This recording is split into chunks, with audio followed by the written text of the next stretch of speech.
सुखेंद्र शेखर राय। धन्यवाद vice chairperson ma'am. हम माँ दुर्गा की पूजा करते समय जो मंत्र से प्रार्थना करते हैं उनमें से एक मंत्र ये भी है, देहि आरोग्यम देहि में परम सुखम रूपम देहि जयम देहि यशो देहि दिशो जहि। ये जीवन का मंत्र है, ये जीवन का मंत्र है। But when I as an old man look at the health sector of the country, I feel utter shock and desperation.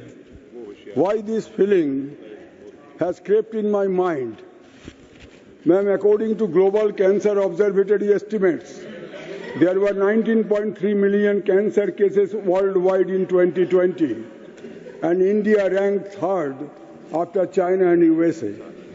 Globocon 2022 report also predicted that cancer cases in India would increase to 2.08 million, accounting for a rise of 57.5% in 2040 from 2020. यानी कि पिछले 5 सालों में 28% increase हो चुका है। Ma'am, apart from cancer, the major diseases which cause deaths in India are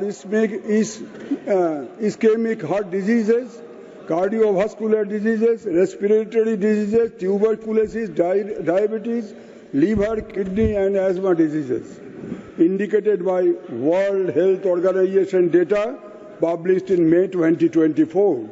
Even the Honorable Prime Minister on the other day expressed his serious concern about steep rise in obesity. Ma'am, with the mushroom growth of private nursing homes and clinics, the sale of spurious and substandard medicines are skyrocketing. The Central Drug Standard Control Organization also found that more than 50 products as not of standard quality. This finding of CDSCO came even after banning of 344 drugs in 2016 and 156 FDC drugs last year by the government. अभी तो नड्डा जी नहीं है, लेकिन जो अनुप्रिया जी हैं और दूसरे राज्य मंत्री हैं आदरणीय, उन दोनों को मैं निवेदन करना चाहता हूं कि please consider setting up a combined combat force with personnel from the central and state governments to initiate a nationwide crackdown on the units and agents engaged in manufacturing and sale of spurious and banned medicines. They are the real enemies within the country who are destroying people's health. देशी और विदेशी दवाई कंपनियों के लिए भारत एक बहुत बड़ा बाजार बन गया। कोरोना काल में हमने देखा जबकि हजारों लाखों संख्या में एमएसएमई थप गए, तब दवाई कंपनियां और दूसरे बड़े कंपनियों का मुनाफा गगन तक पहुंच गए। Government is greasing the oily heads. Ma'am, the government has allocated rupees 95,957 crores to the health sector for fiscal year 2026. That is a 9.46 increase from the 2025 budget. But it does little to address the long-standing resource gap in public health infrastructure, because the healthcare sector accounts for 1.94% of the total budget, reflecting a declining trend compared to previous years. Ma'am, despite the rising cost of medicines and treatment, there was a legitimate expectation among the people across the nation, particularly the senior citizens, missing middle-class families, and the workers from the informal sector, that there would be reduction of GST on health insurance premiums from 18% to 5%, and the TDS limit under Section 80 of the IT Act will increase from 25,000 to rupees 50,000, but in vain. Now, let me look for a while to my state, West Bengal.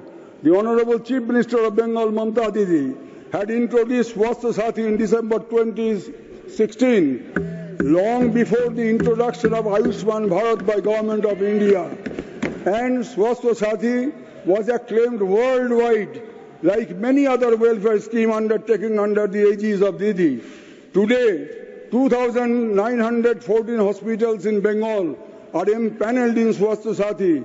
In 2021-22, the spending on account of Swasthya Sathi was rupees 2,263 crores, which went up to 2,694 crores in 23-24, benefiting immensely over 8.72 crores people till February this year. We are happy that Government of India and some other states are following the innovative healthcare measures of Didi. Let there be healthy competition to ensure welfare of the common people, the marginalized and the backward classes who are suffering for centuries in absence of proper nutrition and healthcare. Ma'am, at the same time, I am putting a question to myself as to why there should be stepmotherly attitude by Centre towards Bengal. West Bengal is an integral part of India. That is Bharat, which is a union of states, as envisaged in the very first article of the Constitution of India. It was never and can never be a unitary state. The history of 190-year British rule is witness to the valiant liberation war launched by the people of Bengal from the Battle of Palashi in 1757 by Nawab Siraj-ud-Dawla to Sipai Mutiny in 1857 at Barakpur led by Mangal Pandey, from the revolutionary upsurge organized by Sri Aurobindo, Khudiram, Bhagajotir, Master Das Surya Sen, Rajbihari Bose and many others, which culminated into war declared by the Supreme Commander of Indian National Army, Netaji Subhash Chandra Bose, against the British on October 21, 1943, and unfurled the national flag on the Andaman and Nicobar Island, as well as in Moirang, nowadays in Meghalaya. More than 3 million of Bengalis died of man-made famine in 1943. To add salt to our injuries, Bengal was partitioned and millions of people became refugees overnight.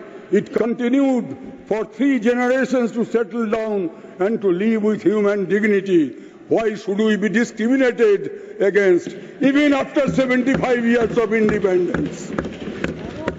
Let me quickly refer to the funding under the National Health Mission and PMMYV program by the central government.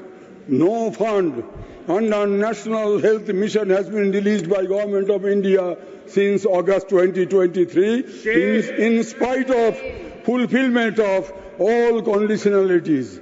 Similarly, no fund has been released by Ministry of Women and Child Welfare since November 2022 under Pradhan Mantri Matru Bandhana Yojana. Not to speak of rupees 2 lakh crore, which is due and payable by Government of India on account of Manrega, Awas Yojana and other centrally sponsored schemes, compelling the Bengal government to continue with the scheme out of its own fund.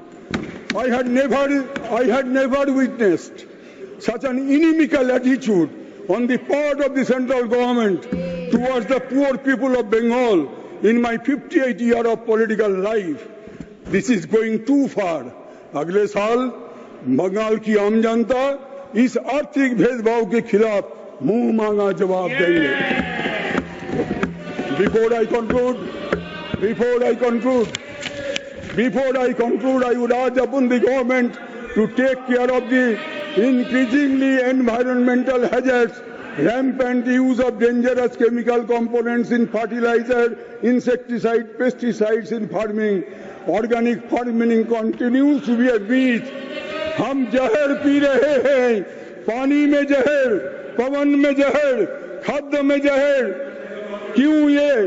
क्योंकि ये अमृत काल नहीं है, जहर काल है. सरकारी नेता लोग हमें वेद उपनिषद शास्त्र के बारे में हमेशा बोलते हैं. तो कैसे भूल गए? आप कैसे भूल गए ऋग्वेद का 1 दशमाला 9 सूत्र जहां जिस मंत्र में बताया गया हमारे पूर्वज जिन्होंने ऋग्वेद का जन्म लिया था, लिखा गया था, उसमें है मधुवाता ऋतायते मधु क्षरंति सिंधव माधुर्न संतोषधि मधुनत्तो बुतो शशि मधुमत पार्थिवज्जो मधु दौड़ंतु न पिता मधुमन्न वनस्पति मधुमान अस्तु सूर्य मधुर्गाव भवन्तु न। ओम शांति शांति शांति।